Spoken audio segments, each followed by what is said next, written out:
Vintage Airstream Podcast. It's vaporific. Okay, here's my setup. I just tied it up with some wire just so it can hang vertical like that.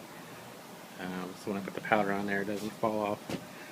And then just put some cardboard down to catch any mess.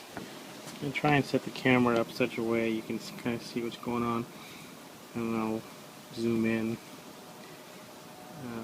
when I can.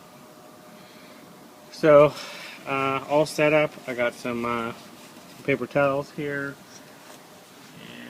And of course I have my Coke Zero. Helps keep me interested in doing the project. I realize I'm out of the shot, but can't really help that. Okay, so this is the part where you really want to make sure you're not breathing this stuff in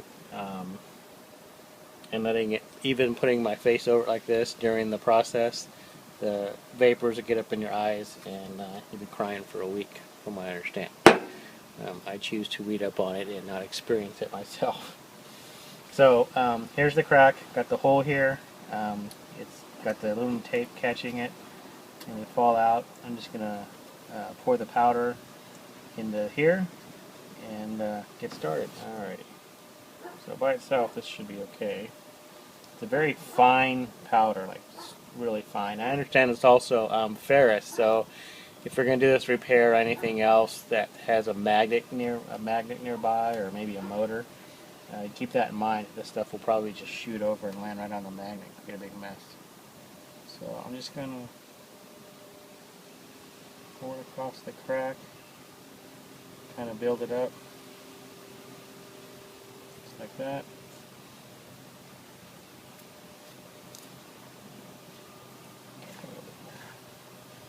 More's always better.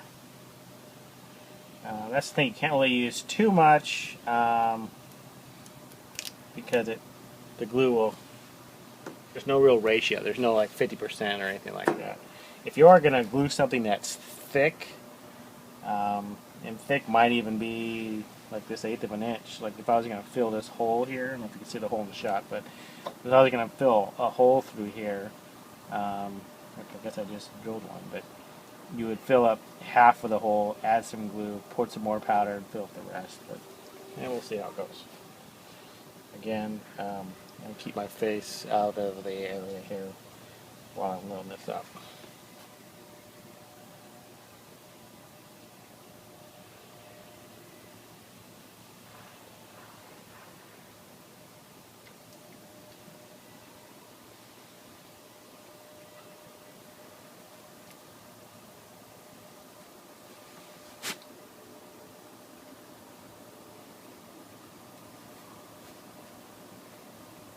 You can see why you want it vertical when you're doing this.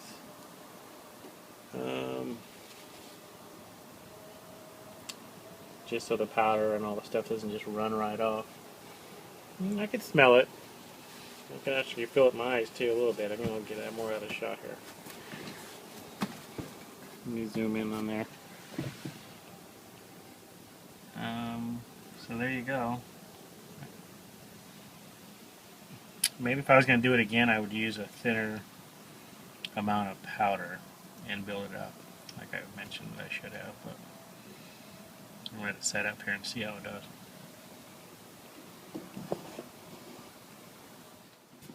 Okay, it's been less than 5 minutes. It seems to be cured already. Very, very tough stuff. Now, from what I understand, I'll go ahead and zoom in closer so you can see. From what I understand, you can actually sand or file this down. Like if you were going to be doing this on the outside and you needed to make it look good, you could sand and blend this in and then paint it and totally make the repair invisible. I do have a nice little bump here. Probably to use more powder than I need to, but it's alright. It's the first time I used it. I'm sure it'll be just fine. Supposedly stronger than before. You know, like when these go, crack a little bit. Not quite, but these have a tendency to go all the time. The screws that hold it on.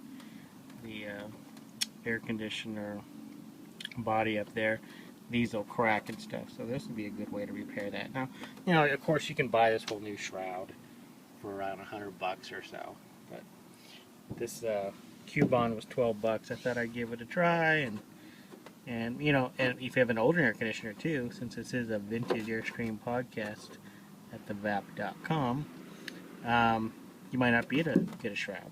So this would be one way to get your shroud going.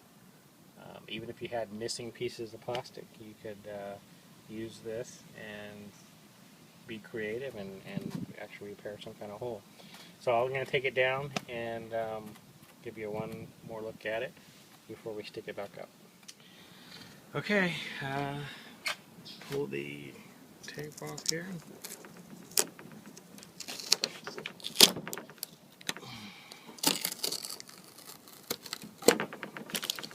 There you go. Not bad. Like I said, if you wanted to blend that, you could paint that or whatnot, but it's on the roof, so I don't think I'm going to have to worry about it. As far as the repair, I mean, that's strong. Very strong. So I think it'll be good. There you go. You can see how much I've built it up there.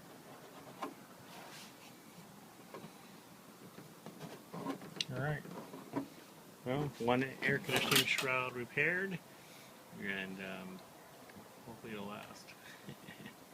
That'll be another update in a few thousand miles. But there you go. Here's stuff again. It's called Q-Bond.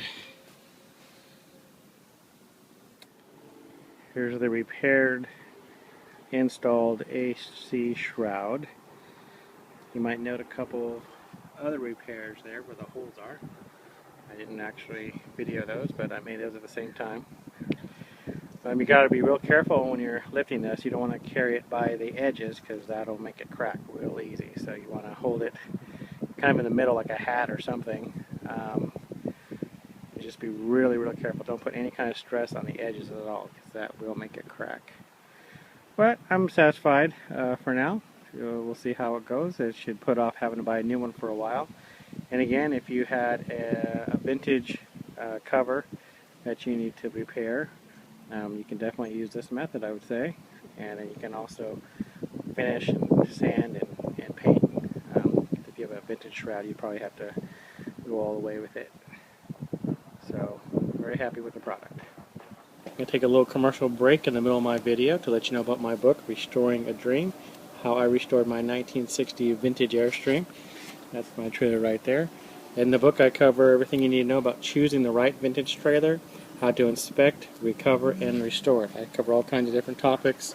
It's full of a lot of details, pictures, everything to let you know how to restore a Airstream travel trailer. So be sure and pick it up, check it out. It's at Amazon. Also my website, restoringadream.com.